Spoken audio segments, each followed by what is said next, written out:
Hello friends, welcome to Edushala. I am Vishal. So आज हम explain करेंगे दृष्टि घटना चक्र सन 2023। इसमें 1 मई सन 2022 से 15 अप्रैल सन 2023 तक के सभी करंट रिलेटेड टॉपिक दिए हैं।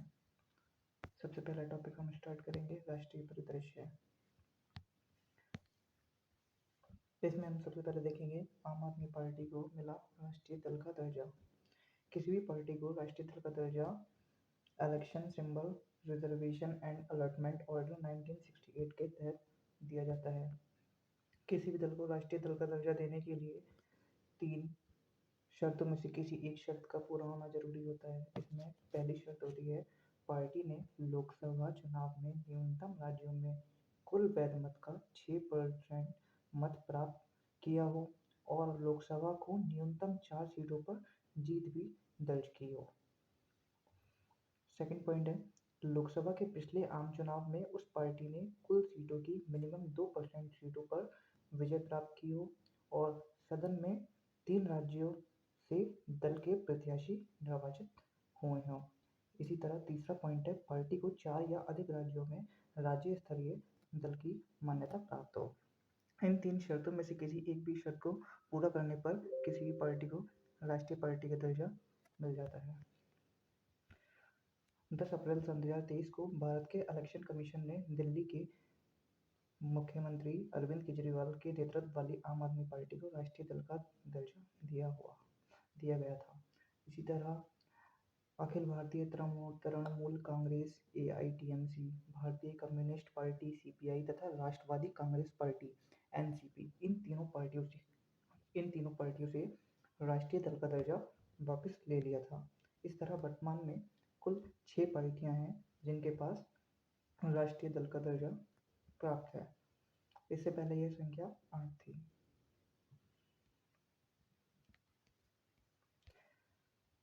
इस प्रकार आम आदमी पार्टी ने गुजरात में निर्धारित मानदंडों को पूरा किया था। इस तरह आम आदमी पार्टी पंजाब, गोवा, दिल्ली और गुजरात यह 4 राज्य स्तरीय दल के रूप में मान्यता प्राप्त करती है। इस तरह इसे राष्ट्रीय राजनीतिक पार्टी का दर्जा दिया गया है। भारत में वर्तमान में 6 दल जिनके पास राष्ट्रीय पार्टी का दर्जा प्राप्त है। उसमें पहला है भारतीय राष्ट्रीय कांग्रेस, दूसरी भारतीय जनता पार्टी, तीसरी बहुजन समाजवादी पार्टी, चौथी भारतीय कम्युनिस्ट पार्टी, पांचवी नेशनल पीपल्स पार्टी, छठी Aam Aadmi party. Second, vibrant village programme. Vibrant village programme इसे केंद्रीय वित्त मंत्री ने अपने बजट भाषण सन 2022-23 के दौरान स्टार्ट किया था। इसका मेन उद्देश्य उत्तरी सीमा के सीमावर्ती गांवों को आच्छादित करने की परिकल्पना की गई है जो अक्सर विकास के लाभों से वंचित रह जाते हैं। वाइब्रेंट विलेज प्रोग्राम अर्थात VVP इस कार्यक्रम को 10 अप्रैल सन 2023 को गृह मंत्री अमित शाह ने अरुणाचल प्रदेश के अंजाव जिले के एक सीमावर्ती गांव किबिथू से लॉन्च किया था। यह पूरी तरह से केंद्र प्रायोजित योजना है जिसका टारगेट सन 2022-23 से सन 2025-26 के लिए प्रदान किया गया है। इसके लिए 4,800 करोड़ का वित्तीय आवंटन दिया गया है। साथ ही इस योजना में 4 राज्य हिमाचल प्रदेश, अरुणाचल प्रदेश, सिक्किम और उत्तराखंड को शामिल किया गया है। इसमें 19 जिलों के 46 ब्लॉकों में 2,968 गांवों को समग्र विकास के लिए शामिल किया गया है।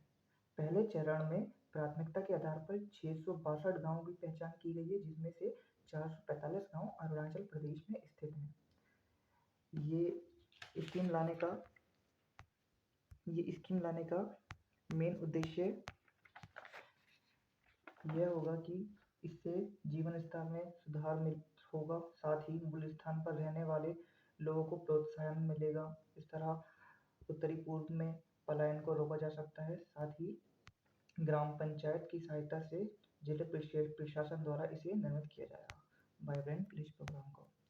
तीसरा टॉपिक मेघालय, नागालैंड और त्रिपुरा विधानसभा निर्वाचन सन 2023। 2 मार्च सन 2023 को भारत निर्वाचन आयोग ने 3 राज्यों में विधानसभा चुनाव परिणाम जारी किए। इसमें मेघालय, नागालैंड और त्रिपुरा में चुनाव हुए थे। इस तरह पहला मेघालय में टोटल विधानसभा सीट 60 हैं। इसमें से 55 सीटें अनुसूचित जनजाति के लिए रिजर्व की गई हैं।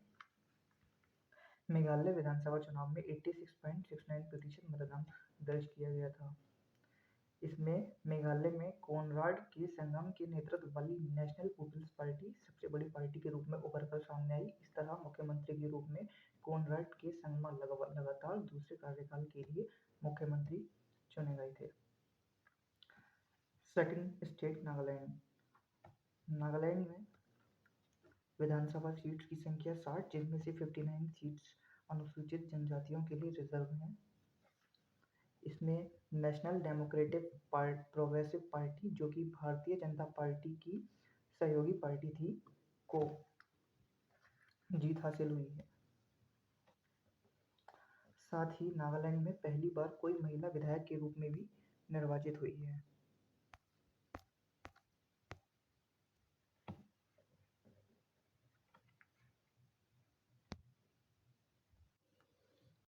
इस तरह नागालैंड में 5वें कार्यकाल हेतु नेफ्यू रियो को मुख्यमंत्री नियुक्त किया गया। तीसरा स्टेट है त्रिपुरा में भी विधानसभा सीट्स की संख्या 60 है। इसमें से 10 सीट्स अनुसूचित जातियों तथा 20 सीट्स अनुसूचित जनजातियों के लिए आरक्षित की गई हैं। इसमें मणिक साहा को दूसरे कार्यकाल के लिए त्रिपुरा के मुख्यमंत्री के रूप में शपथ ग्रहण की गई। अब हम तीनों राज्यों के राज्यपाल भी देख लेते हैं। जिस तरह मेघालय के राज्यपाल आप लोगों को पता ही है कि फागु चौहान, इसी तरह नागालैंड के राज्यपाल गणेशन और त्रिपुरा के राज्यपाल सत्यदेव नारायण आर्य हैं। अगला टॉपिक है India justice report. India justice report ये 4 पिलर पर आधारित है। इसमें पहला है पुलिस, दूसरा जेल प्रणाली, तीसरा न्यायपालिका और चौथा कानूनी सहायता। यह इस रिपोर्ट का तीसरा संस्करण है। इस रिपोर्ट को Daksh Commonwealth human right initiative, common cause, centre for social justice, Vidhi centre for legal policy और TISS के प्रयास द्वारा संयुक्त रूप से तैयार किया गया था। इस रिपोर्ट को सबसे पहले सन 2019 में प्रकाशित किया गया था। इस रिपोर्ट में राज्यों को 2 तरह से बांटा गया है, एक मध्यम आकार वाले राज्य, एक छोटे आकार वाले राज्य। इसमें 102 संकेतकों के आधार पर बेस्ट, मीडियम और वर्स्ट श्रेणियों में विभाजित किया गया है। इसमें बिगेस्ट स्टेट में देखेंगे तो सबसे टॉप पर कर्नाटक और इसी तरह सबसे नीचे उत्तर प्रदेश का स्थान आता है। इसी तरह छोटे राज्यों की बात की जाए तो सबसे टॉप पर सिक्किम और सबसे नीचे गोवा का स्थान आता है। Next topic is MV Ganga Vilas, विश्व का सबसे लंबा नदी क्रूज। देश के 24 राज्यों में विस्तृत इन राष्ट्रीय राजमार्गों की कुल लंबाई 20,275 किलोमीटर है। 13 जनवरी सन 2023 में नरेंद्र मोदी ने वीडियो कॉन्फ्रेंस के माध्यम से विश्व के सबसे लंबे नदी क्रूज MV गंगा विलास को वाराणसी में हरी झंडी दिखाकर रवाना किया। यह यात्रा 28 फरवरी सन 2023 को असम के डिब्रूगढ़ जिले से बोगीबाल में जाकर पूर्ण हुई। यह लगभग 3200 किलोमीटर की यात्रा रही, जिसमें भारत के साथ बांग्लादेश के कुछ क्षेत्रों को भी कवर किया गया था। MV गंगा विलास क्रूज यात्रा में राष्ट्रीय जलमार्ग संख्या 1 जो कि हल्दिया से प्रयागराज तथा राष्ट्रीय जलमार्ग संख्या 2 जो कि धुबरिया से सादिया से होकर गुजरता है। राष्ट्रीय जलमार्ग नंबर 1 हुगली नदी तथा राष्ट्रीय जलमार्ग नंबर 2 ब्रह्मपुत्र नदी प्रणाली से जुड़े हुए हैं। इस यात्रा में 27 नदी प्रणालियों से होकर MV गंगा विलास की क्रूज को गुजारा गया था। इस पहली यात्रा में स्विट्जरलैंड के 32 पर्यटकों को भी शामिल किया गया था और इस क्रूज सेवा को निजी संचालक मैसर्स अंतारा रिवर क्रूज द्वारा संचालित किया गया है। नेक्स्ट टॉपिक इज केरल उच्च न्यायालय क्षेत्रीय भाषाओं में निर्णय देने वाला पहला उच्च न्यायालय बन गया है। जैसा कि आपको पता है संविधान में 22 भाषाओं का उल्लेख किया गया है। इसी तरह केरल ने इन 22 भाषा में से एक भाषा जिसे मलयालम कहते हैं को क्षेत्रीय भाषा के रूप में निर्णय देने वाला पहला उच्च न्यायालय बन गया। केरल उच्च न्यायालय के मुख्य न्यायाधीश एम मणिकुमार और न्यायमूर्ति शाजी पॉली की खंडपीठ द्वारा दोनों निर्णय दिए गए थे और यह दोनों निर्णय थे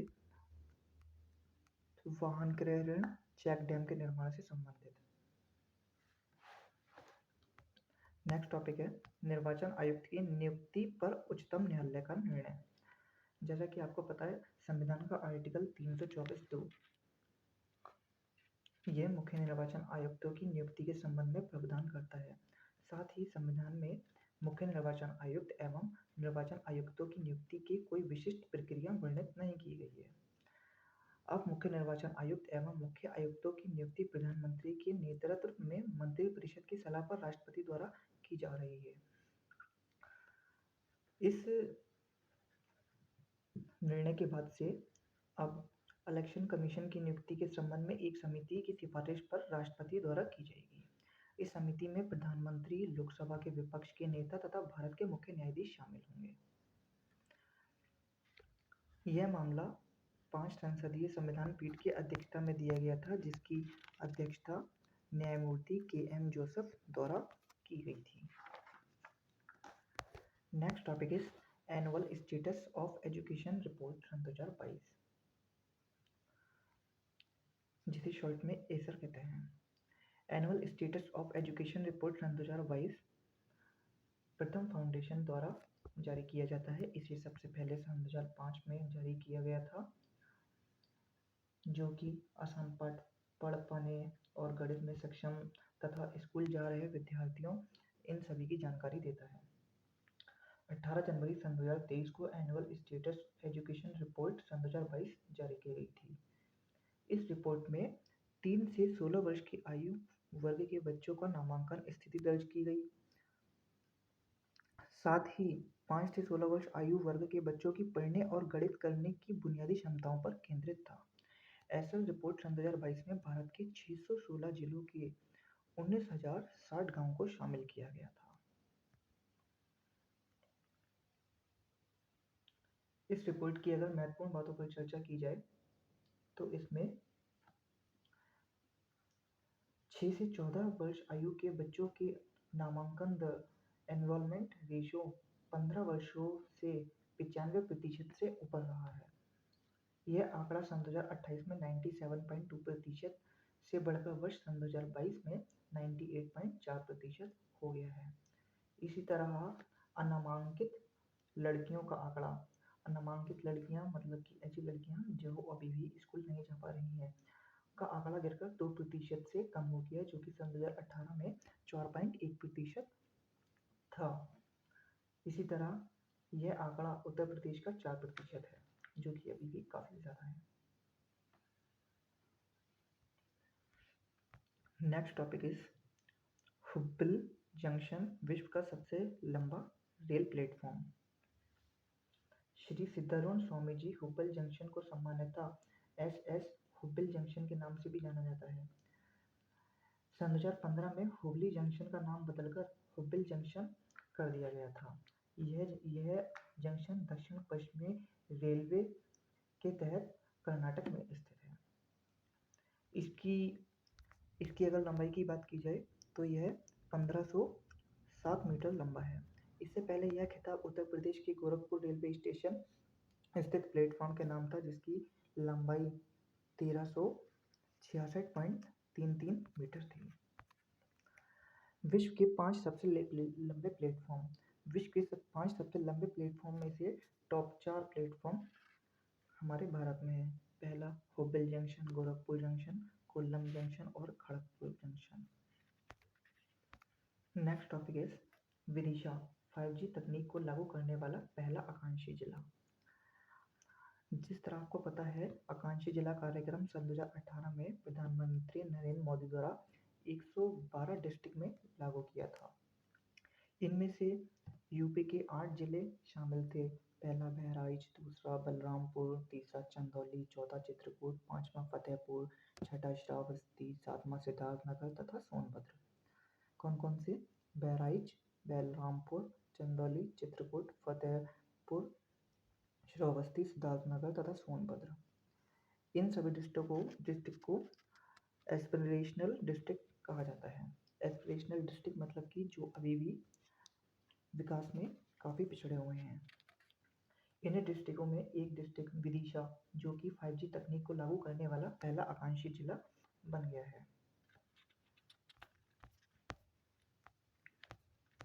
next topic is Kollam, Bharat का पहला संविधान साक्षर जिला।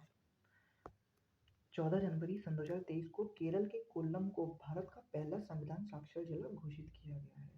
यह घोषणा केरल के मुख्यमंत्री पिनराई विजयन द्वारा की गई है। कोल्लम की यह उपलब्धि संविधान साक्षरता अभियान द सिटीजन सन 2022 का परिणाम है।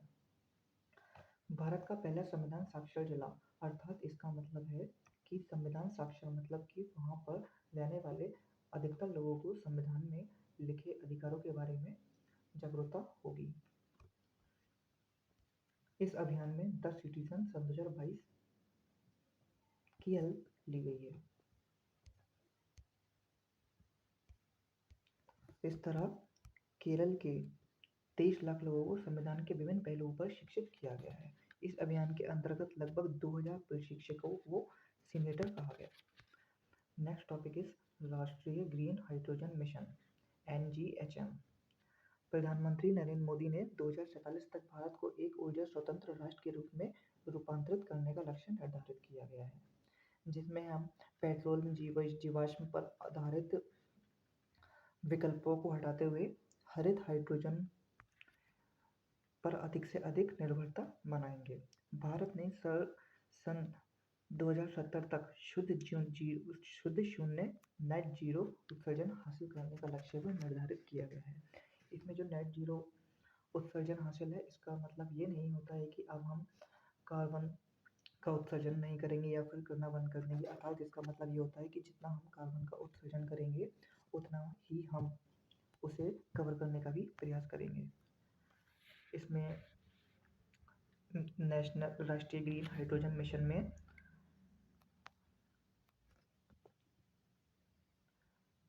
मिशन में वर्ष 2030 तक निम्नलिखित संभावित परिणाम घोषित किए गए हैं। हमने इसमें टारगेट लिया है 125 गीगावाट का, साथ ही 5 मिलियन मीट्रिक टन की हरित हाइड्रोजन उत्पादन क्षमता का विकास करेंगे।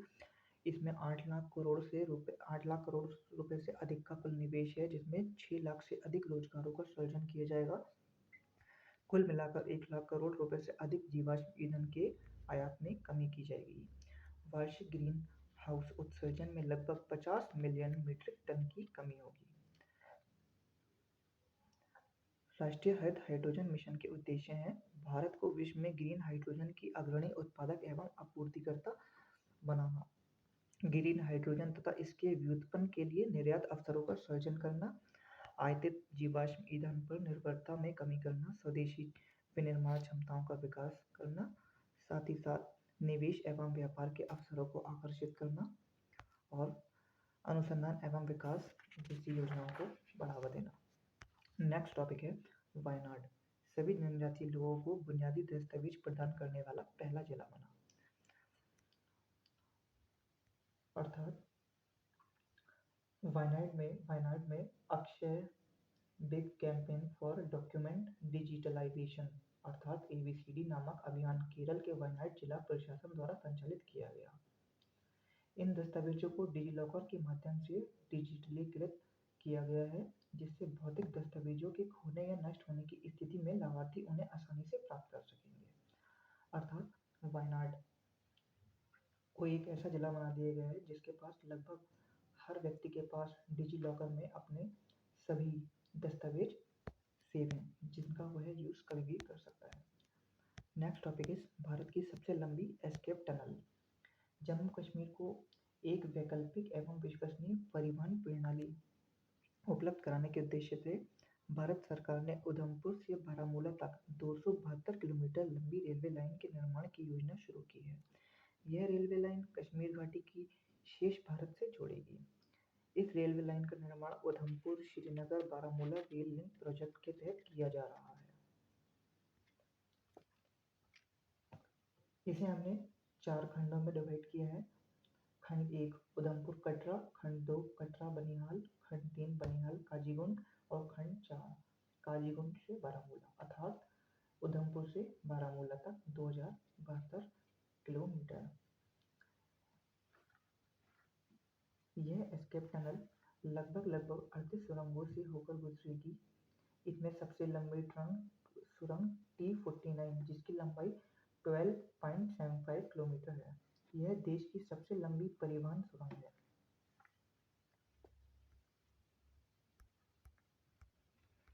यह देश की सबसे लंबी परिवहन सुरंग है, जो कि यह एस्केप टनल घोड़े की नाल के आकार की है। यह एस्केप सुरंग कटरा बनिहाल खंड पर सुंबर और खारी स्टेशनों के मध्य स्थित है। सुरंग का निर्माण न्यू ऑस्ट्रियन टनलिंग मेथड द्वारा किया गया है।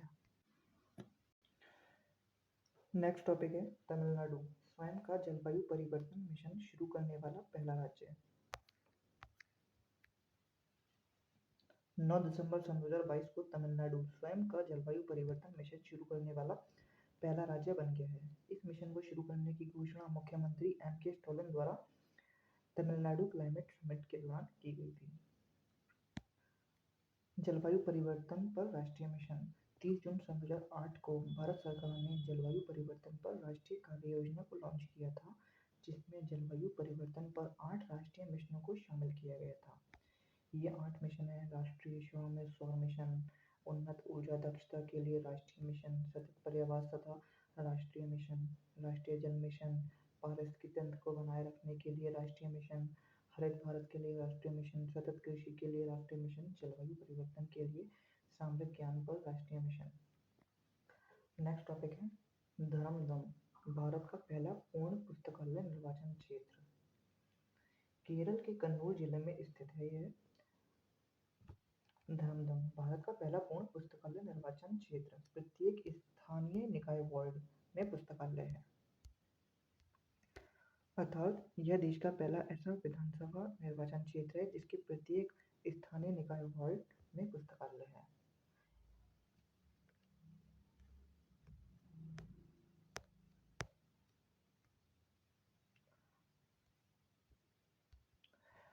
पुथुवाइलन नारायण पणिक्कर को केरल में पुस्तकालय आंदोलन के जनक के रूप में जाना जाता है। विश्व का पहला पांडुलिपि संग्रहालय कहाँ स्थापित किया जा रहा है? यह भी केरल में ही स्थापित किया जा रहा है। भारत का सबसे बड़ा तरल अपशिष्ट उपचार संयंत्र। तरल अपशिष्ट वर्षा जल अपवाह और मानव गतिविधियों से उत्पन्न जल का दूषित रूप है, जैसे कि sewage, domestic sewage, storm sewage, industry sewage. इन सभी से जो तरल उत्पन्न होता है उसे ही तरल अपशिष्ट कहते हैं। कुल तरल सीवेज में लगभग 99% हिस्सा घरेलू सीवेज का ही होता है। 18 जनवरी 2023 को तिरुपति नगर निगम ने फाइटोरेड तकनीक पर आधारित देश के सबसे बड़े तरल अपशिष्ट उपचार संयंत्र का उद्घाटन किया था। इस तरल अपशिष्ट उपचार संयंत्र को तिरुपति स्थित विनायक सागर जल के पुनः उपयोग के उद्देश्य से स्थापित किया गया था। इसको स्वच्छ आंध्र मिशन पहल के भाग के रूप में स्थापित किया गया था। एशिया का सबसे बड़ा सीवेज उपचार संयंत्र। एशिया के सबसे बड़े सीवेज उपचार संयंत्र का निर्माण दिल्ली में किया जा रहा है, जो कि 564 बिलियन लीटर प्रतिदिन क्षमता के इस ओखला सीवरेज उपचार संयंत्र का निर्माण यमुना कार्य योजना 3 के तहत किया जा रहा है। हाउसिंग सोसाइटी के लिए भारत का पहला सौर संयंत्र विवेरिया कंडोरियम में स्थापित किया गया है। विवेरिया कंडोरियम आवासीय सोसाइटी को सौर ऊर्जा की आपूर्ति के लिए भारत के पहले ग्रुप कैप्टिव सौर संयंत्र की स्थापना की जाएगी, जिसके संचालन एवं रखरखाव की जिम्मेदारी Tata power renewable energy limited की होगी। नेक्स्ट टॉपिक इज केरल, देश का पहला पूर्ण डिजिटल बैंकिंग राज्य। पूर्ण डिजिटल राज्य का मतलब है 24/7 सभी नागरिकों को बैंकिंग गतिविधियों तक सतत रूप से पहुंचने की सुविधा। यह घोषणा मुख्यमंत्री पिनरई राजन द्वारा की गई थी। केरल में 3.76 करोड़ खातों में कम से कम एक सेवा या उत्पाद डिजिटल रूप से उपलब्ध हो चुके हैं।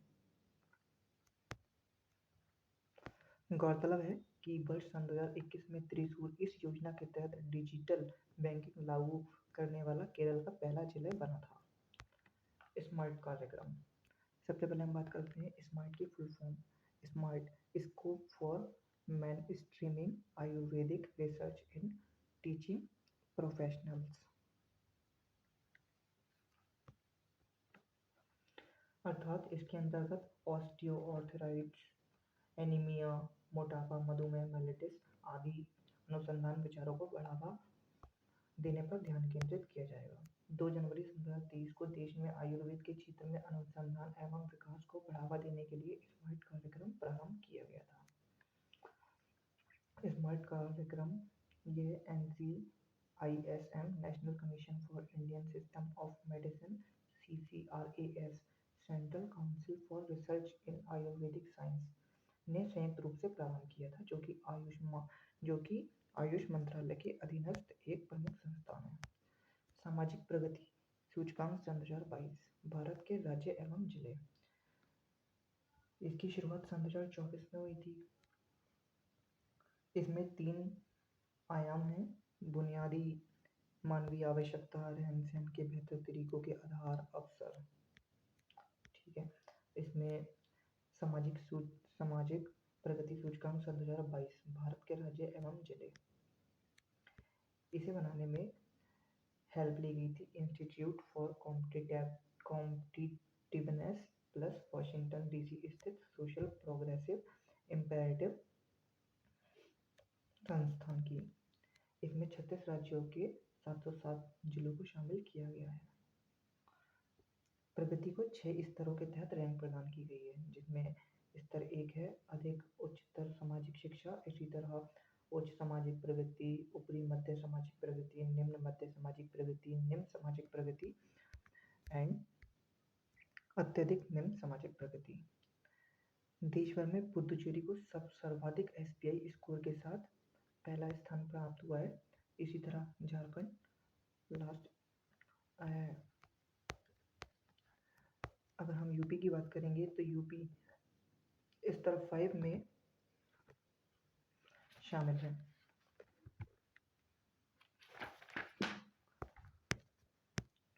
देश में सर्वाधिक SPI स्कोर आइजोल मिजोरम को प्राप्त हुआ है। बिहार के 27 जबकि उत्तर प्रदेश के 14 जिले स्तर 6 अत्यधिक निम्न सामाजिक प्रगति श्रेणी में शामिल है। नेक्स्ट टॉपिक है नमामि गंगे पहल को संयुक्त राष्ट्र की मान्यता।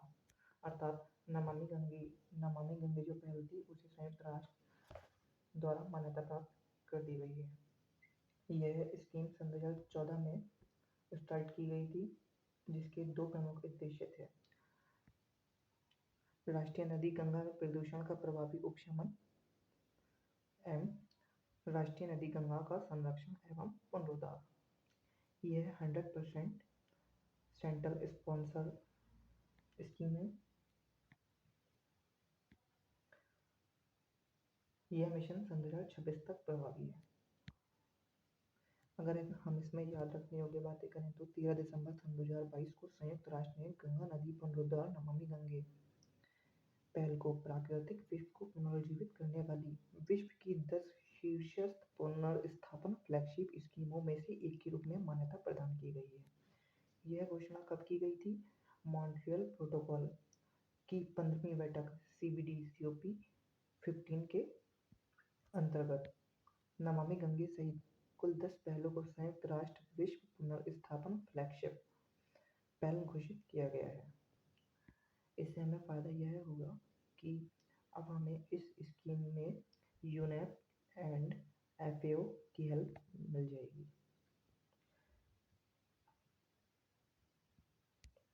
नेक्स्ट टॉपिक है गुजरात एवं हिमाचल प्रदेश विधानसभा चुनाव सन 2022।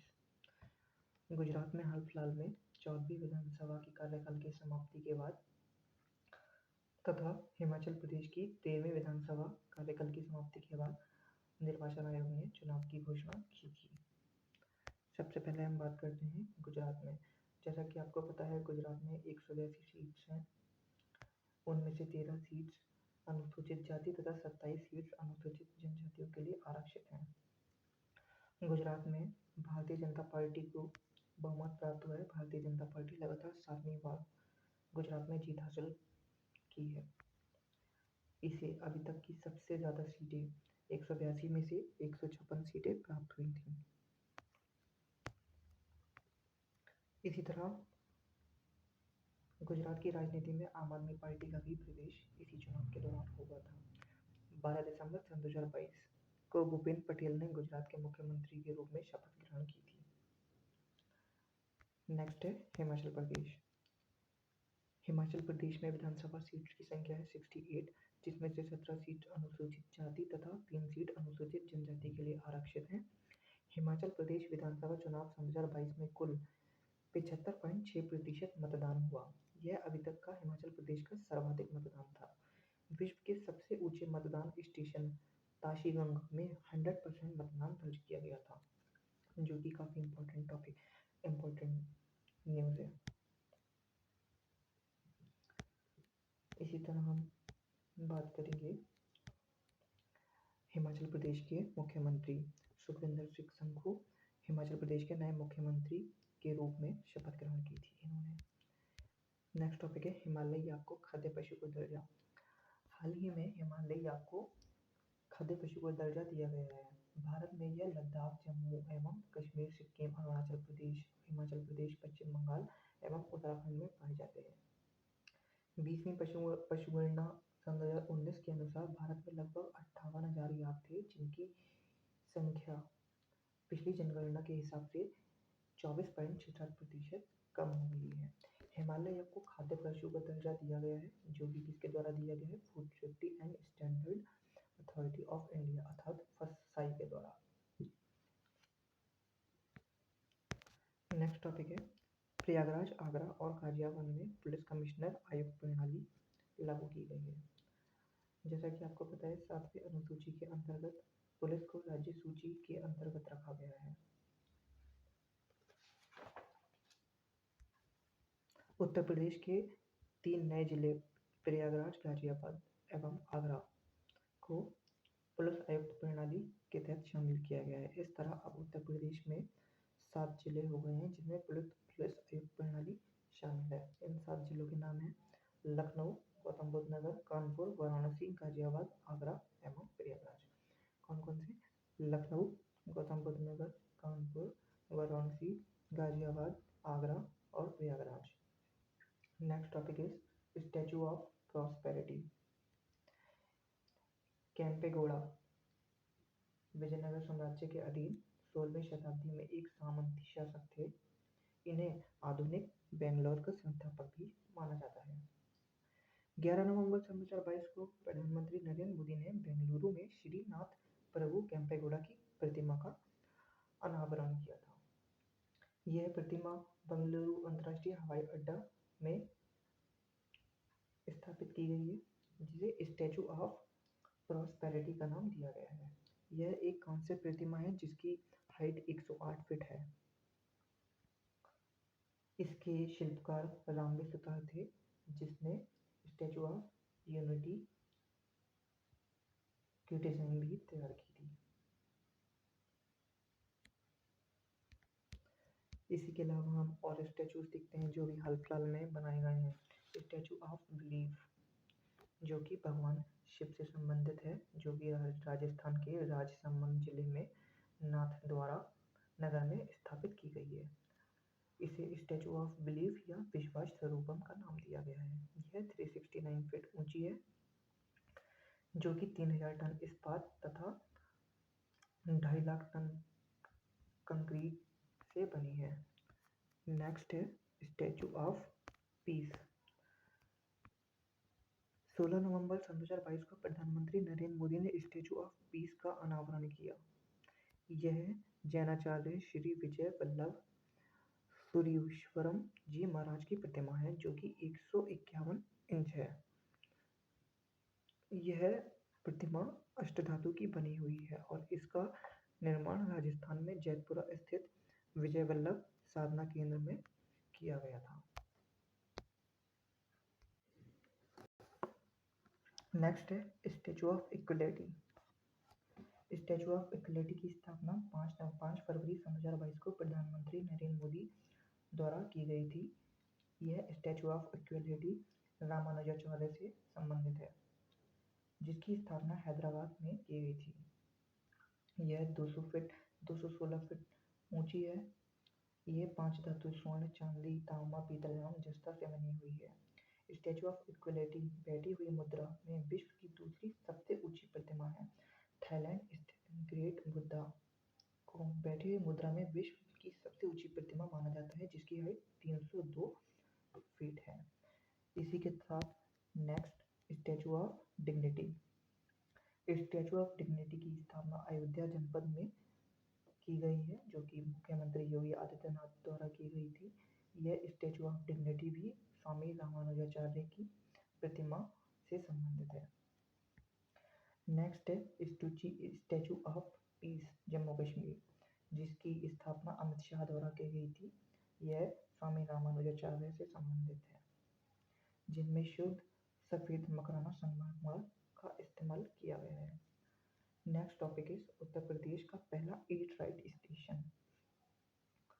फसाई द्वारा प्रयागराज रेलवे स्टेशन को उत्तर प्रदेश का पहला ईट राइट स्टेशन स्थापित किया गया है। इसी तरह मुंबई सेंट्रल रेलवे स्टेशन और वाराणसी कैंट को भी ईट राइट स्टेशन का दर्जा दिया गया था फसाई द्वारा। प्रधानमंत्री भारतीय जन उर्वरक परियोजना, एक राष्ट्र एक उर्वरक। यूरिया का मूल्य केंद्र सरकार द्वारा नियंत्रित होता है। उत्पादन कंपनियां यूरिया को एक निश्चित एमआरपी पर बेचती हैं, जो उत्पादन लागत का लगभग 10 से 20% तक होता है। शेष 80 से 90% उत्पादन लागत केंद्र सरकार सब्सिडी के रूप में उपलब्ध कराती है। इन्हीं सब चीज़ों के मद्देनजर केंद्र सरकार ने एक राष्ट्र एक उर्वरक योजना का शुभारंभ किया। साथ ही भारत यूरिया बैग भी लॉन्च किए। इसमें 600 प्रधानमंत्री किसान समृद्धि केंद्रों की भी स्थापना की बात कही गई है। यह सभी उर्वरक पूरे देश में एक ही ब्रांड नाम भारत के तहत वितरित किए जाएंगे, अर्थात इनके ब्रांड का नाम क्या होगा? भारत। पूरे भारत में भारत के नाम से वितरित किए जाएंगे।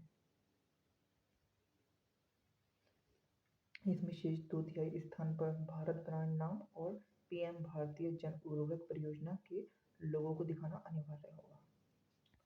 नेक्स्ट टॉपिक है पब्लिक अफेयर इंडेक्स सन 2022। पब्लिक अफेयर इंडेक्स को वर्ष 1994 में स्थापित बंगलुरु स्थित गैर लाभकारी think tank public affair centre PAC द्वारा विकसित किया गया था। यह सूचकांक वर्ष सन 2016 से प्रत्येक वर्ष जारी किया जा रहा है। इस सूचकांक के तहत भारत के राज्यों को उनके प्रशासनिक प्रदर्शन के आधार पर रैंक प्रदान की जाती है। इसमें याद रखने योग्य बातें यह हैं कि इस सूचकांक में राज्यों को जनसंख्या आकार की दृष्टि से 18 बड़े राज्य और 10 छोटे राज्यों में विभाजित किया गया है। तो चलिए हम देखते हैं बड़े राज्यों में हरियाणा सर्वश्रेष्ठ प्रदर्शन करने वाला राज्य है। इसी तरह छोटे राज्यों में सिक्किम सर्वश्रेष्ठ प्रदर्शन करने वाला राज्य है। सूचकांक में उत्तर प्रदेश को बड़े राज्यों की श्रेणी के तहत शामिल किया गया है, जिसका स्थान 12 है। विदित है कि PAI सन 2021 में यूपी को 18वां स्थान प्रदान किया गया था। हिमाचल प्रदेश, नेक्स्ट टॉपिक है हिमाचल प्रदेश में 2 जल विद्युत परियोजनाओं की आधारशिला। जल विद्युत परियोजनाएं किस तरह से विभाजित होती हैं, जैसे कि सूक्ष्म परियोजना जो कि 100 किलोवाट तक होती है, लघु परियोजना जो कि 101 किलोवाट से 2 किलो मेगावाट तक होती है, इसी तरह छोटी 2 मेगावाट से 25 मेगावाट तक होती है। इसके अतिरिक्त 500 मेगावाट या उससे अधिक स्थापित क्षमता की जल विद्युत परियोजना को वृहद परियोजना के रूप में वर्गीकृत किया जाता है। हिमाचल प्रदेश के चंबा जिले में 2 जल विद्युत परियोजना, एक 48 मेगावाट की चांजू थर्ड पनबिजली परियोजना, दूसरी 30 मेगावाट की देवथल चांजू पनबिजली परियोजना को लागू किया गया है। यह दोनों परियोजना रन ऑफ द रिवर परियोजना के तहत लागू की गई हैं। भारत में जल विद्युत क्षमता केंद्रीय विद्युत मंत्रालय के अनुसार मार्च सन 2023 तक भारत की कुल स्थापित विद्युत क्षमता 4,12,212 मेगावाट है। नेक्स्ट टॉपिक है बल्क ड्रग पार्क अर्थात API। API मतलब कि एक्टिव फार्मास्यूटिकल इंग्रेडिएंट्स, जिनका यूज दवाई बनाने में किया जाता है। भारत औषध उद्योग पर विश्व में तीसरा सबसे बड़ा, जबकि मूल्य के आधार पर 14वां सबसे बड़ा उद्योग है। बल्क ड्रग पार्क की स्थापना इस समय कहाँ की गई है? 13 अक्टूबर सन 2022 को प्रधानमंत्री नरेंद्र मोदी द्वारा हिमाचल प्रदेश के ऊना में बल्क ड्रग पार्क की स्थापना की गई है। इसी के साथ साथ गुजरात के भरूच जिले में भी इसकी स्थापना की गई थी।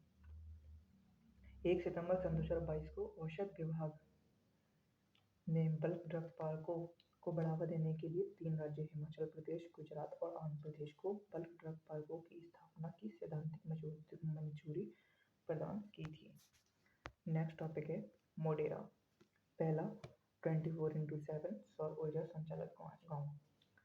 यह टॉपिक सबसे ज़्यादा करंट में रहा था अभी हाल फिलहाल में। मोडेरा गांव गुजरात के महसाणा जिले में स्थित है। यह गांव यहाँ स्थित सूर्य मंदिर के लिए प्रसिद्ध है।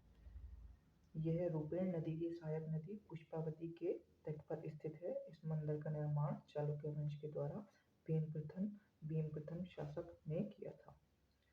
इसे मुडेरपुरा या मंडेरा नाम से भी जाना जाता है।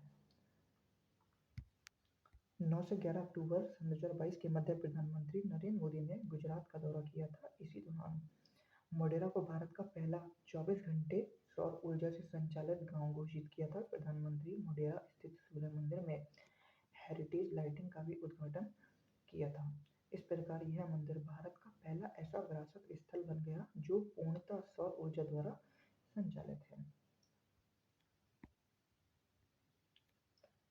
मोडेरा का सौरीकरण सूर्यग्राम परियोजना के तहत किया गया था।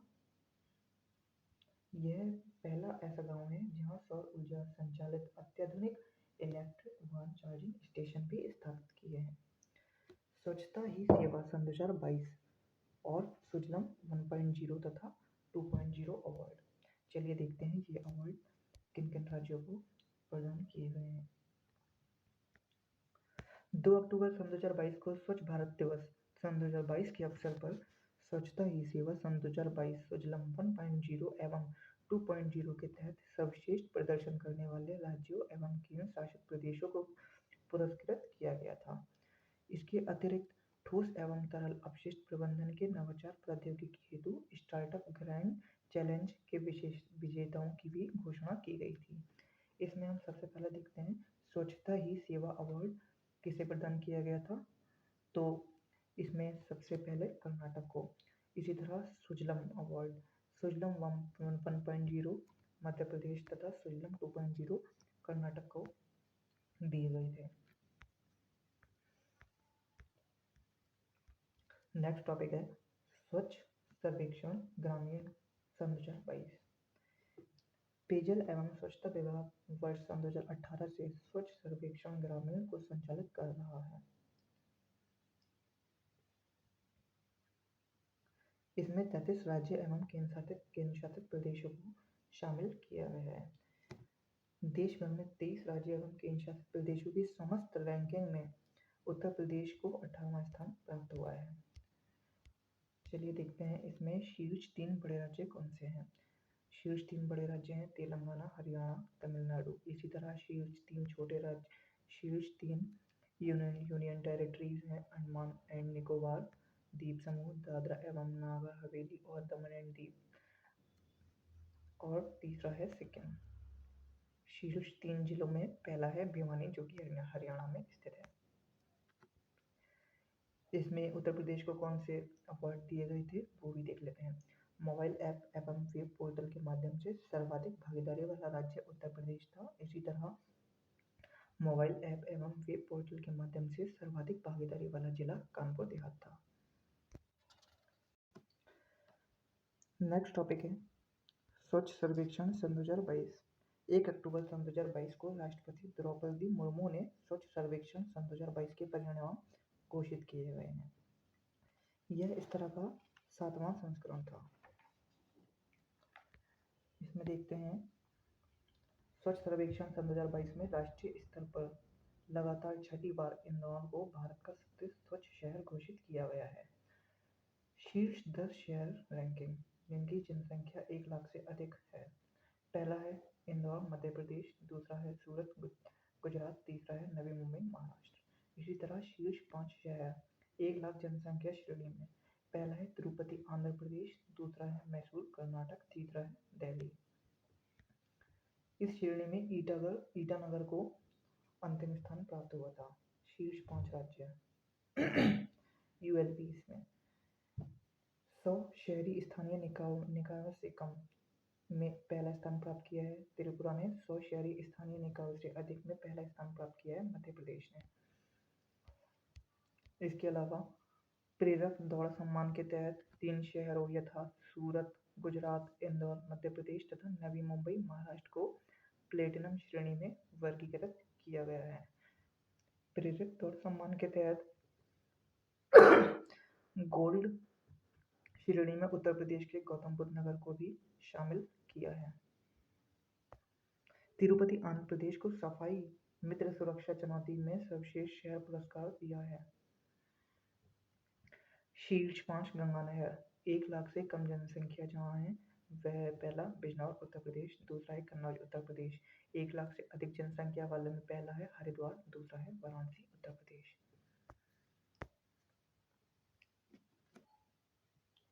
नेक्स्ट टॉपिक है भारत पर्यटन सांख्यिकी सन 2022।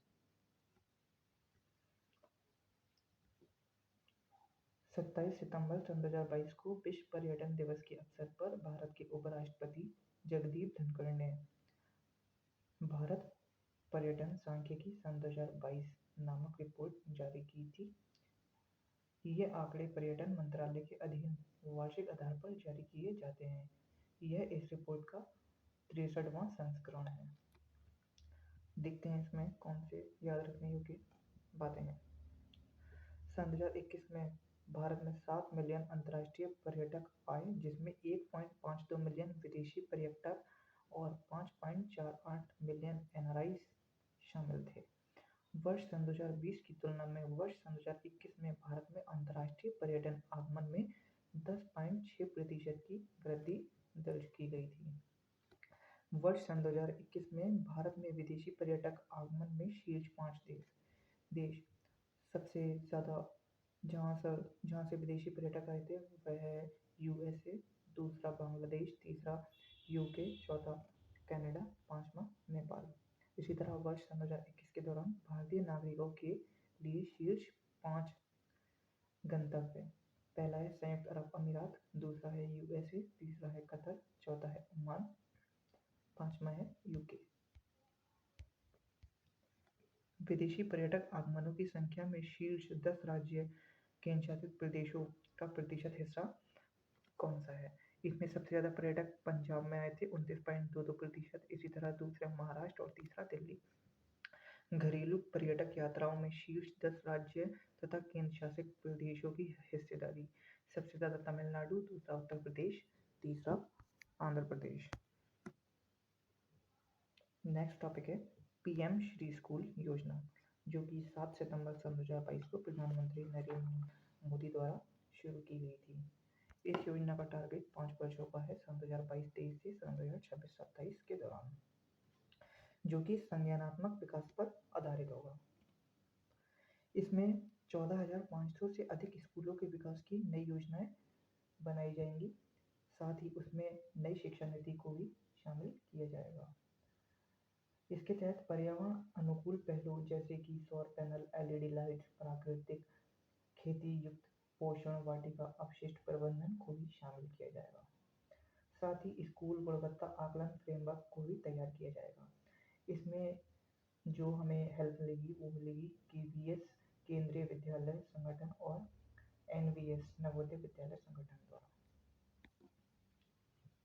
मिशन स्कूल ऑफ एक्सीलेंस भी नरेंद्र मोदी द्वारा गुजरात में शुरू किया गया था। नेक्स्ट टॉपिक है नमस्ते योजना। हादसे मेला उठाने वाले कर्मियों के नियोजन का प्रतिषेध और उनका पुनर्वास अधिनियम सन 2013। इस एक्ट के द्वारा sewers, static tanks, hazardous cleaning में किसी भी व्यक्ति के नियोजन पर प्रतिबंध लगा दिया गया था। आवास एवं शहरी मंत्रालय यह सुनिश्चित करने के लिए प्रतिबद्ध है कि सभी भारतीय शहर मार्च सन 2024 तक स्वयं को सफाई मित्र सुरक्षित घोषित करें। 17 अगस्त सन 2022 को केंद्र सरकार द्वारा नमस्ते योजना को लॉन्च किया गया था। नमस्ते योजना का पूर्ण रूप है मशीनीकृत स्वच्छता पारिस्थितिकी तंत्र के लिए राष्ट्रीय कार्यवाही, अर्थात national action for mechanised sanitation ecosystem. यह एक केंद्रीय क्षेत्र की योजना है। यह योजना सामाजिक न्याय एवं अधिकारिता मंत्रालय और आवासन एवं शहरी मंत्रालय की संयुक्त पहल है, जिसमें 500 शहरों को शामिल किया गया है। साथ ही इसका बजट 360 करोड़ का है। इसका उद्देश्य है भारत में स्वच्छता कार्य के कारण किसी की भी मौत न हो, साथ ही कुशल श्रमिकों की भागीदारी और मानव मल पदार्थ के सीधे संपर्क में कोई भी व्यक्ति न आने पाए, और साथ ही सभी कर्मचारियों की पहुंच वैकल्पिक आजीविका तक ही होनी चाहिए, सभी सीवर एवं सेप्टिक टैंक कर्मचारियों के रूप में। राष्ट्रीय सफाई कर्मचारी वित्तीय विकास निगम अर्थात NSKFDC नमस्ते योजना हेतु कार्यान्वयन एजेंसी होगी।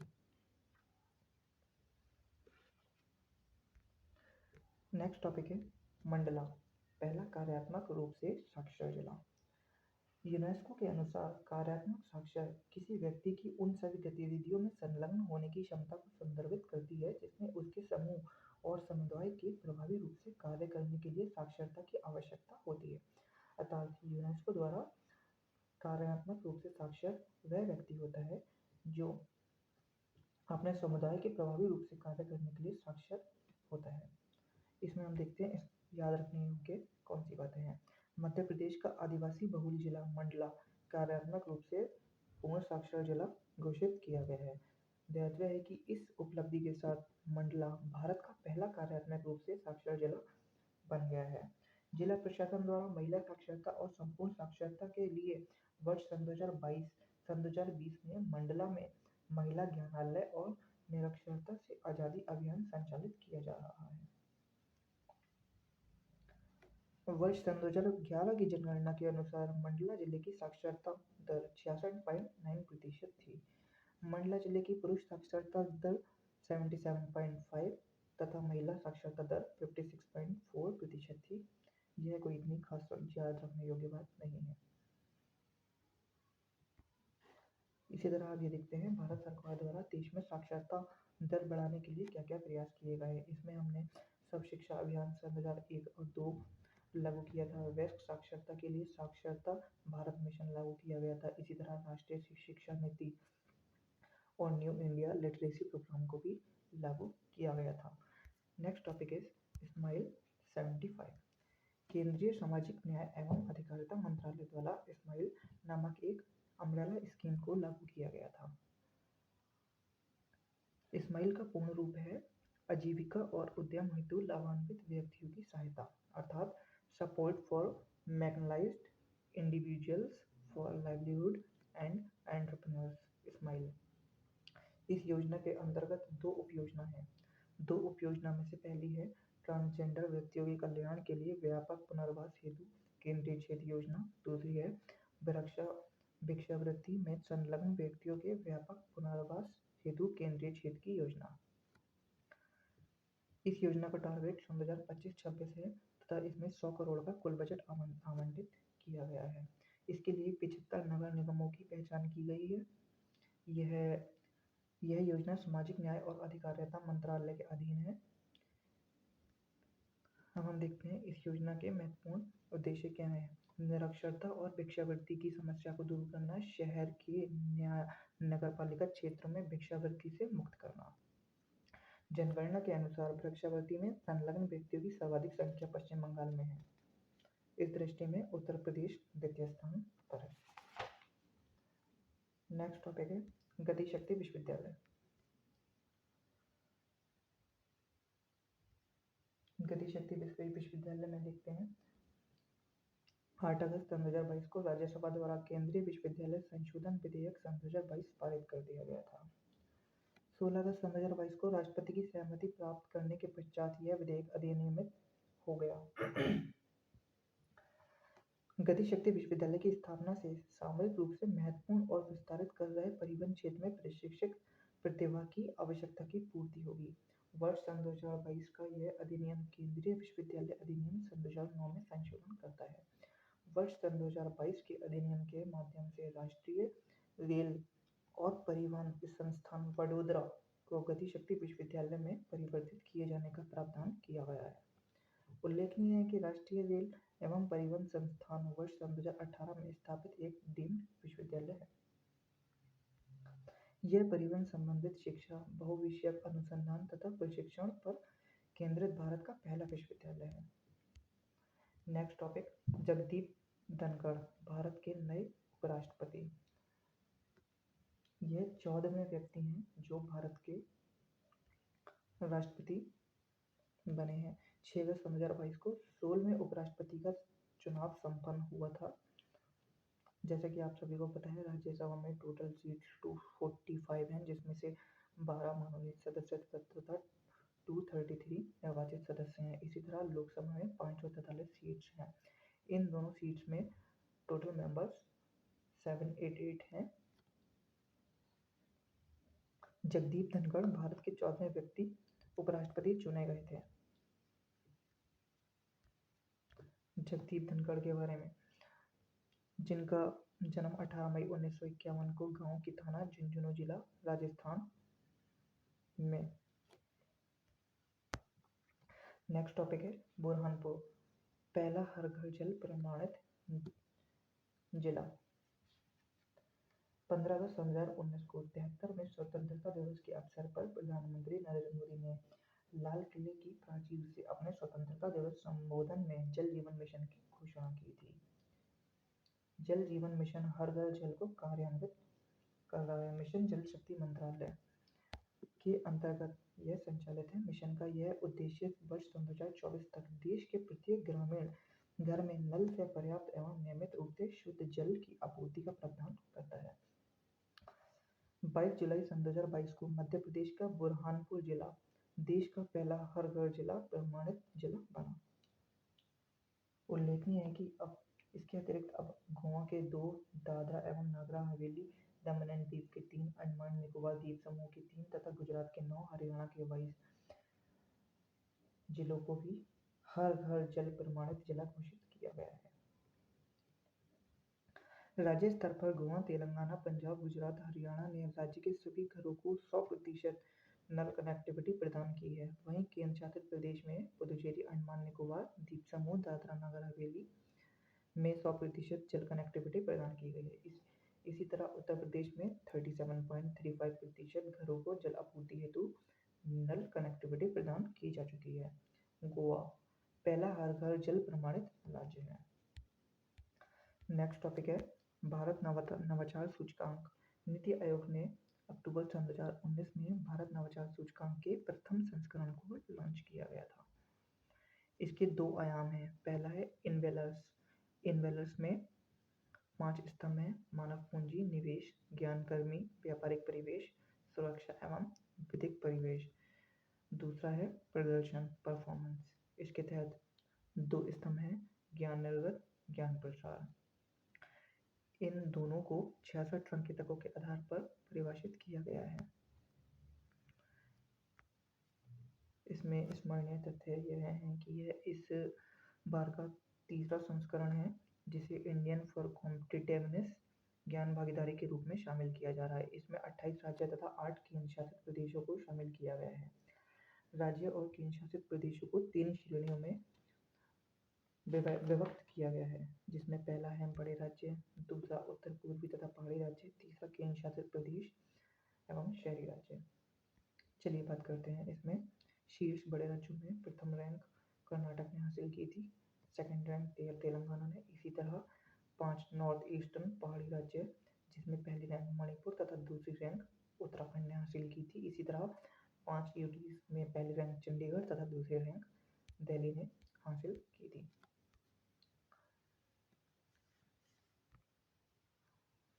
इसी तरह वैश्विक नवाचार सूचकांक ग्लोबल इनोवेशन इंडेक्स में देखते हैं भारत का प्रदर्शन। सन 2022 में भारत को 36.6 स्कोर के साथ 40वीं रैंक प्रदान हुई थी, जिसमें टोटल 132 देश शामिल थे। सन 2015 से सन 2022 तक अगर भारत की रैंक की बात की जाए तो यह लगातार इम्प्रूव हुई है। जैसे कि सन 2015 में 81 थी, इसी तरह 66, 60, 57, 52, 48, 46 एंड 40, अर्थात 132 रैंक, 132 टोटल देशों में भारत की 40वीं रैंक। बुंदेलखंड एक्सप्रेसवे 16 जुलाई सन 2022 को प्रधानमंत्री नरेंद्र मोदी ने उत्तर प्रदेश के जालौन जिले की उड़ाई तहसील के कैथोरी गांव से बुंदेलखंड एक्सप्रेसवे का उद्घाटन किया गया था,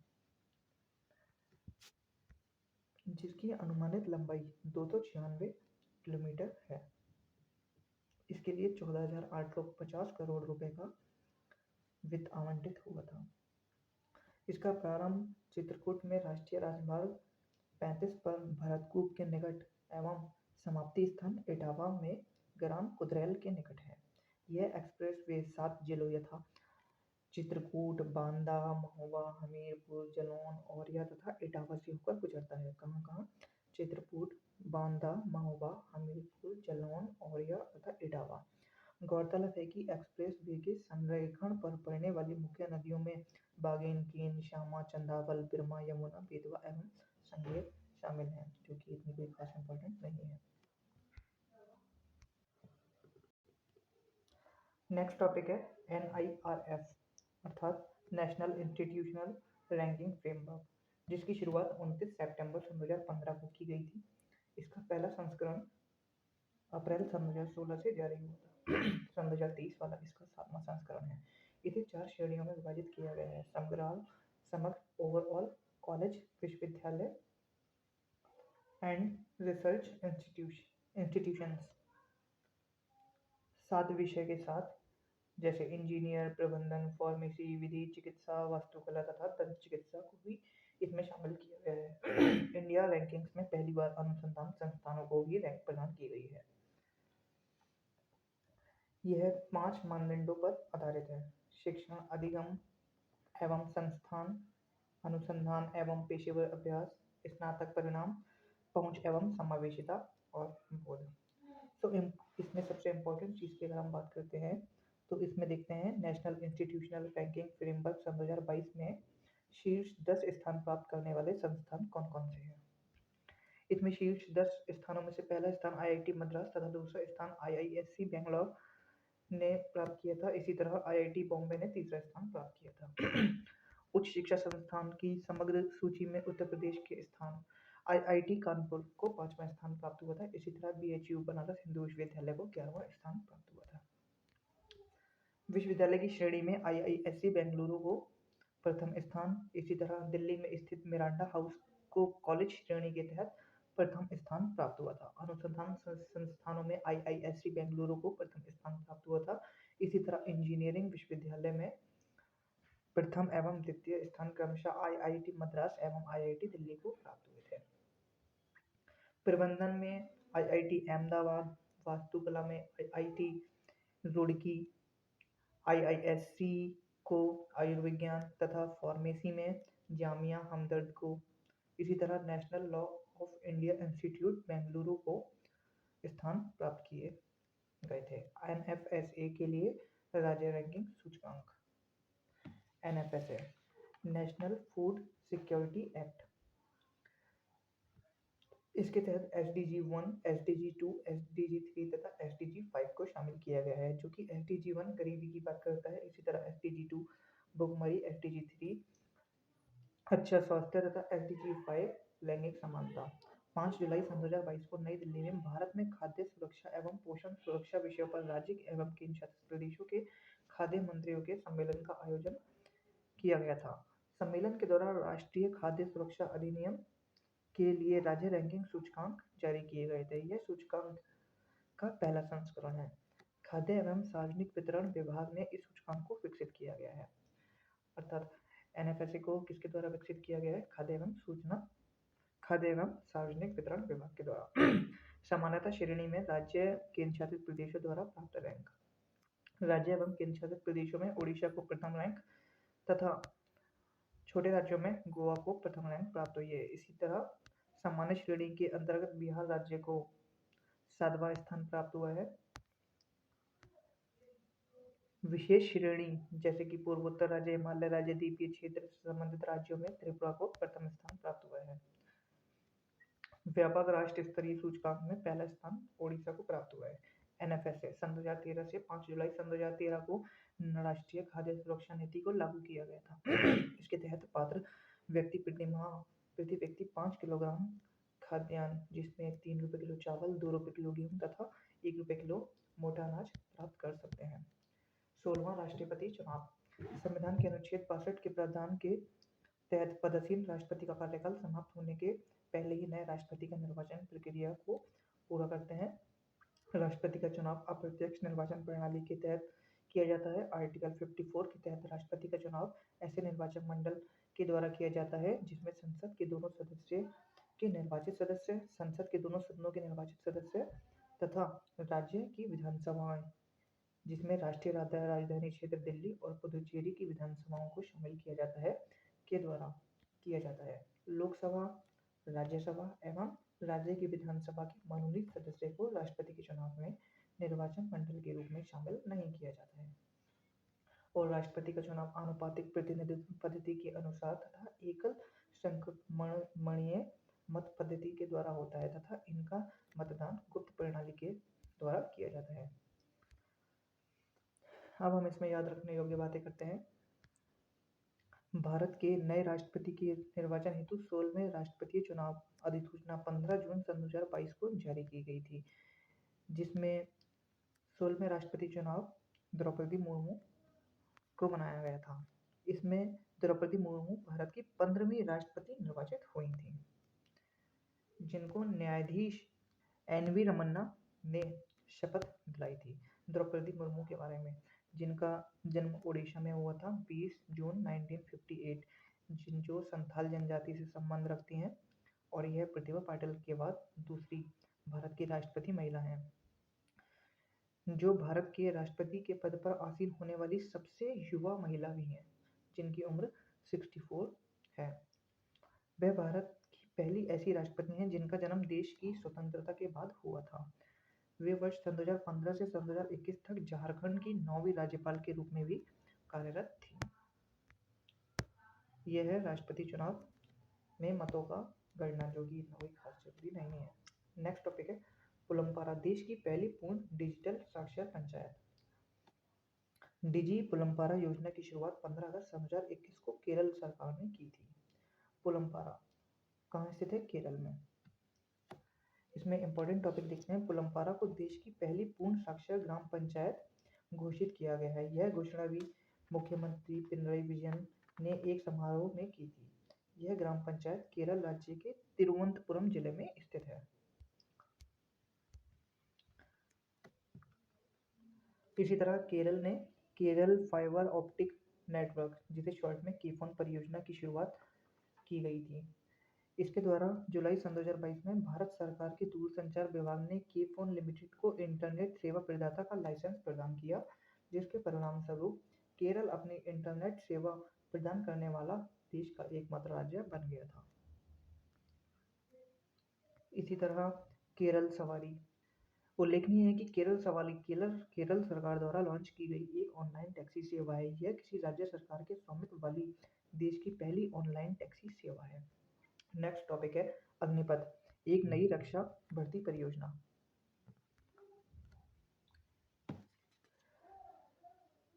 सबसे बड़े रक्षा श्रम सुधारों में इसे शामिल किया गया है। इसमें 4 वर्ष के सेवाकाल हेतु युवाओं की भर्ती निर्देशित की जाती है। इसमें युवाओं को ग्रेजुएटी तथा पेंशन जैसे लाभ नहीं मिलते हैं। अग्निपथ योजना भारतीय सेना के 3 अंगों थल सेना, वायुसेना तथा नौसेना के क्रमशः जवानों, वायुसैनिकों तथा नाविकों के पदों की भर्ती के लिए तैयार की गई योजना है। अग्निपथ योजना अफसर रैंक के सैन्य कर्मियों के लिए नहीं है, अर्थात इससे केवल सैनिकों की भर्ती की जाती है, ना कि अफसर रैंक के कर्मियों की। अग्निपथ योजना के तहत जो आयु रखी गई है वह 17.5 वर्ष से 21 वर्ष तक के उम्मीदवारों के लिए आवेदन के पात्र होंगे। सन 2022 में इसकी आयु 2 वर्ष के लिए बढ़ाई गई थी, जो कि 23 वर्ष थी। भारतीय नौसेना में महिलाओं को 20% आरक्षण देने का भी प्रावधान किया गया है। इसी तरह इस योजना को लाने के उद्देश्य क्या क्या है यह भी देखते हैं। इस योजना को लाने के सबसे उल्लेखनीय विषयों में है कि भारतीय सशस्त्र बलों की औसत आयु वर्तमान में लगभग 32 वर्ष है, जो कि इस योजना के कार्यान्वयन के पश्चात 4 से 5 वर्ष तक कम हो जाएगी। इसी तरह अग्निवीरों को तीनों सेनाओं में लागू जोखिम और कठिनाई भत्ते के साथ आकर्षक अनुकूलित मासिक पैकेज भी दिए जाएंगे। सेवा निधि में 11.71 लाख को आयकर से छूट भी प्रदान की जाएगी। 28 मार्च सन 2023 को INS चिल्का ओडिशा में अग्निवीर के प्रथम बैच की पासिंग आउट परेड का आयोजन करने वाला पहला INS था। 4 वर्ष बाद सेवा मुक्त होने वाले अग्निवीरों के लिए घोषित नौकरियां एवं प्रोत्साहन। इसमें गृह मंत्रालय, रक्षा मंत्रालय, पत्तन, पोत, परिवहन एवं जल मंत्रालय, शिक्षा मंत्रालय, असम सरकार, हरियाणा सरकार तथा उत्तर प्रदेश, उत्तराखंड, मध्य प्रदेश एवं अरुणाचल प्रदेश की सरकार अग्निवीरों को अपने यहाँ की नौकरी में प्रायोरिटी प्रदान करेंगी। इसी तरह नेक्स्ट टॉपिक है भारत गौरव के तहत देश की पहली निजी सेवा ट्रेन। नवंबर सन 2021 में एक ऐतिहासिक पहल के तहत भारतीय रेलवे ने निजीकरण कंपनियों को विभिन्न विषयों पर आधारित भारत गौरव ट्रेन के संचालन की अनुमति प्रदान की गई थी। इसका उद्देश्य इन ट्रेनों के माध्यम से भारत और विश्व के लोगों को भारत की समृद्ध सांस्कृतिक विरासत और ऐतिहासिक स्थानों को प्रदर्शित करना है। इसकी थीम थी टूरिस्ट सर्किट ट्रेन। ये ट्रेन विशेष स्टेशन से प्रारंभ होंगी और ऐसे मार्ग से गुजरेगी जिसमें गौरव ट्रेन घरेलू पर्यटन को बढ़ावा देने के लिए देखो अपना देश के तहत सरकार की पहल होगी। इसमें हम याद रखते हैं योग्य तथ्य देखते हैं। 24 जून सन 2022 को भारतीय रेलवे द्वारा भारत गौरव योजना के तहत भारत की पहली निजी ट्रेन सेवा शुरू की गई थी। भारत गौरव की पहली ट्रेन सेवा कोयम्बटूर उत्तर तमिलनाडु से साई श्रेणी महाराष्ट्र के बीच शुरू की गई थी।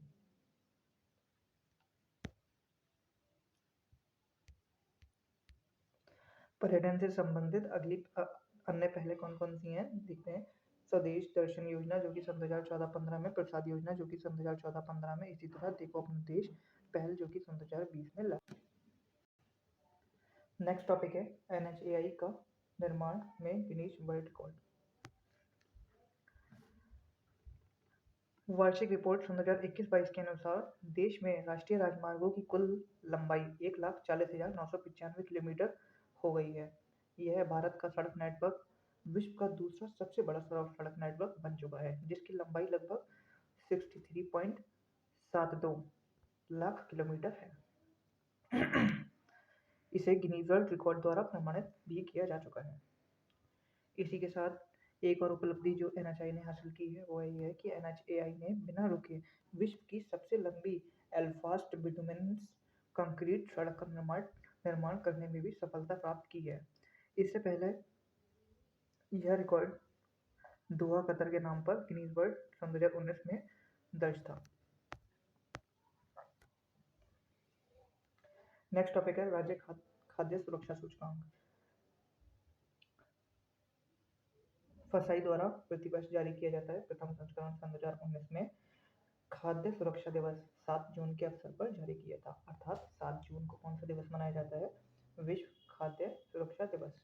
इसमें याद रखने बात यह है कि मनसुख मांडविया द्वारा राज्य खाद्य सुरक्षा सूचकांक सन 2021-22 जारी किया गया था, जो कि इसका चौथा संस्करण था। इसके पैरामीटर देख लेते हैं। इसमें पैरामीटर है मानव संसाधन और संस्थागत आंकड़े, अनुपालन, प्रशिक्षण और क्षमता निर्माण, खाद्य परीक्षण, आधारभूत संरचना और निगरानी, उपभोक्ता सशक्तिकरण। इस सूचकांक के अंतर्गत राज्य केंद्र शासित प्रदेशों को 3 श्रेणियों में बांटा गया है: बड़े राज्य, छोटे राज्य एंड यूटीज। बड़े राज्यों की अगर हम बात करें तो इसमें सबसे पहला स्थान तमिलनाडु, दूसरा स्थान गुजरात तथा तीसरा स्थान महाराष्ट्र है, किसमें? राज्य खाद्य सुरक्षा सूचकांक में। इसी तरह राज्य खाद्य सुरक्षा सूचकांक में छोटे राज्यों में गोवा और केंद्र शासित प्रदेशों में जम्मू कश्मीर को प्रथम स्थान हासिल हुआ है। नेक्स्ट है राष्ट्रीय वायु खेल नीति।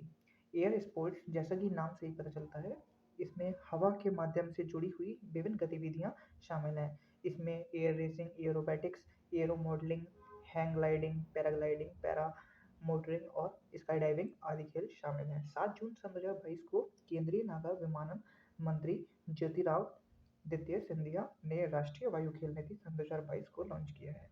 इस नीति के अंतर्गत भारत को सन 2030 तक वायु खेलों के संदर्भ में विश्व के शीर्ष देशों में शामिल करने का खाका तैयार करना है। इस नीति के अंतर्गत निम्नलिखित वायु खेलों को शामिल किया गया है, जिसमें एरोबैटिक्स, एरो मॉडलिंग, ऐसे करके ग्लाइडिंग, पैराशूटिंग, पैराग्लाइडिंग, पावर विमान, एयरक्राफ्ट, रोटरक्राफ्ट आदि शामिल हैं। नई नीति के अंतर्गत भारत में वायु खेलों के लिए 4 स्तरीय प्रशासनिक संरचना भी स्थापित की जाएगी। अब देखते हैं एयर स्पोर्ट्स जो प्रमुख भारतीय खिलाड़ी रहे हैं। पहले हैं सुश्री शीतल महाजन को अंटार्कटिका पर 10,000 फीट की ऊंचाई से फ्री फॉल जंपिंग करने वाली पहली महिला के रूप में जाना जाता है। सुश्री महाजन उत्तरी और दक्षिणी दोनों ध्रुवों पर फ्री फॉल जंपिंग करने वाली सबसे कम उम्र की महिला है और बिना किसी परीक्षण के इसे पार करने वाली पहली महिला बनी है। इसी तरह सुश्री राहेल थॉमस उत्तरी ध्रुव पर 7,000 फीट की ऊंचाई से स्काई डाइविंग करने वाली पहली भारतीय महिला है। ब्लू ड्यूक, सिक्किम की राज्य तितली। तितली प्रकृति संरक्षण की दूत और ये एक महत्वपूर्ण जैविक संकेतक होती है जो हमारे पर्यावरण की स्वस्थता को प्रकट भी करती है। हाल ही में 2 प्रजाति, पहली ब्लू ड्यूक, दूसरा कृष्णा पीकॉक, इनको केरल राज्य द्वारा राज्य तितली घोषित किया गया है। 5 जून सन 2022 को विश्व पर्यावरण दिवस मनाया जाता है। ऑनलाइन जनमत सर्वेक्षण में ब्लू ड्यूक को 57% जबकि कृष्णा पीकॉक को 43% मत प्राप्त हुए। इसे ब्लू ड्यूक नाम यूरोपियंस द्वारा दिया गया था, अर्थात केरल में ब्लू ड्यूक को राष्ट्रीय तितली का दर्जा दिया गया था। अब देखते हैं अन्य राज्यों की तितलियां। महाराष्ट्र में ब्लू मॉर्मोन, इसी तरह तमिलनाडु में तमिल योमेन, उत्तराखंड में कॉमन पीकॉक, कर्नाटक में सह्याद्री बर्डविन, केरल में मालाबार बैंडेड पीकॉक या बुद्धा मयूरी, इसी तरह अरुणाचल प्रदेश केसर ए हिंद और गोवा में Malabar tree nymph. Next topic है दिल्ली हवाई अड्डा, जल विद्युत एवं सौर ऊर्जा से संचालित होने वाला पहला हवाई अड्डा। वर्ष दिल्ली हवाई अड्डा इंदिरा गांधी अंतरराष्ट्रीय हवाई अड्डा द्वारा पर्यावरणीय स्थिरता प्राप्त करने के उद्देश्य से वर्ष सन 2030 तक शुद्ध शून्य कार्बन उत्सर्जन अर्थात नेट जीरो कार्बन इमिशन हवाई अड्डा बनने का लक्ष्य निर्धारित किया गया था। इस लक्ष्य की प्राप्ति हेतु दिल्ली हवाई अड्डा द्वारा हाल ही में एक हरित परिवहन कार्यक्रम को अपनाया गया है। 1 जून सन 2022 को इंदिरा गांधी अंतर्राष्ट्रीय हवाई अड्डा पूरी तरह से जल एवं सौर ऊर्जा की संयोजन से संचालित होने वाला भारत का पहला हवाई अड्डा बन गया है।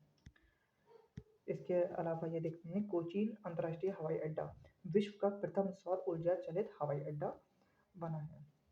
नेक्स्ट टॉपिक है नामसाई घोषणा पत्र हस्ताक्षरित। 15 जुलाई सन 2022 को असम एवं अरुणाचल प्रदेश सरकार के मध्य लंबे समय से लंबित विवाद के समाधान के प्रयास के तहत नामसाई घोषणा पत्र हस्ताक्षरित किया गया है। इस घोषणा पत्र पर असम के मुख्यमंत्री हेमंत बिस्व शर्मा तथा अरुणाचल प्रदेश के मुख्यमंत्री पेमा खांडू ने हस्ताक्षर किए हैं।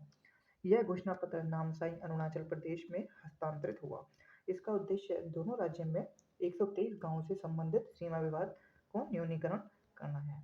अर्थात नामसाई घोषणा पत्र का संबंध किससे है? नामसाई घोषणा पत्र का संबंध है असम एवं अरुणाचल प्रदेश के मध्य जो विवादित भूमि थी उसका निपटारा करने के लिए बनाया गया था।